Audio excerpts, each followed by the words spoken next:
আসসালামু আলাইকুম। সবাইকে জানাই বাংলা নতুন বছরের শুভেচ্ছা। শুভ নববর্ষ। আজকের এই দিনে পান্তা ইলিশ দিয়ে ব্যতিক্রম আয়োজন করতে যাচ্ছি কিছু অসহায় মানুষদের সাথে।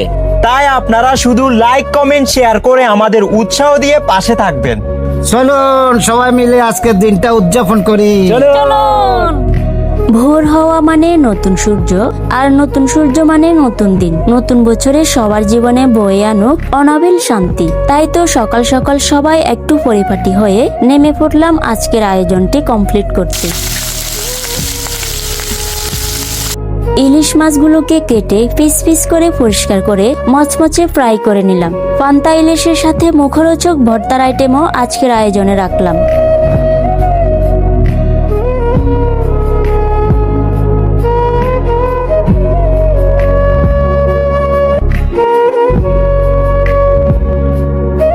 তারপর রান্নাবান্না কমপ্লিট করে এক একজন এক এক কাজে হাত লাগিয়ে তাড়াহুড়া করে প্যাকেজিং কমপ্লিট করলাম, কারণ আজকে কিছু মানুষের মুখে দুপুরের আহার জুটবে এই আনন্দে।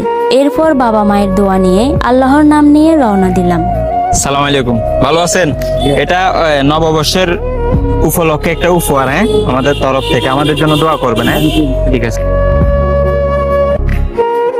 খালা আসসালামু আলাইকুম। নতুন বছর উপলক্ষে আমাদের পক্ষ থেকে উপহারটি আপনার জন্য নিন।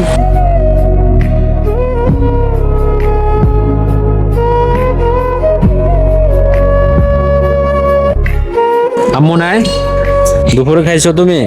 দুপুরে ওয়া শাক পরে খাইছি। এটা তোমার জন্য। সালামু আলাইকুম, ভালো আছেন আপু? ওই যে পয়লা বৈশাখ উপলক্ষে এটা আপনার জন্য উপহার, ধরেন ইলিশ মাছ আর পান্তা ভাত, হ্যাঁ, দোয়া করিয়েন। সালাম আলাইকুম, ভালো আছেন? এখানে থাকেন আপনি? ইলিশ মাছ খাইছিলেন লাস্ট কবে? ইলিশ মাছ কবে খাইছিলেন, মনে আছে?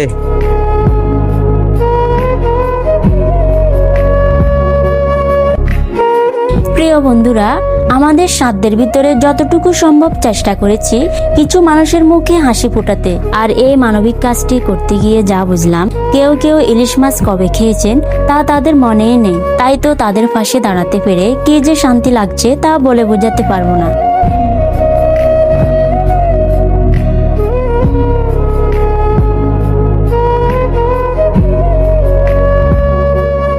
পরিশেষে আপনারা লাইক কমেন্ট শেয়ার এবং ফলো দিয়ে আমাদেরকে এই কাজগুলো করতে উৎসাহ দিবেন, যাতে এইরকম কাজে আমরা এগিয়ে আসতে পারি। ধন্যবাদ সবাইকে।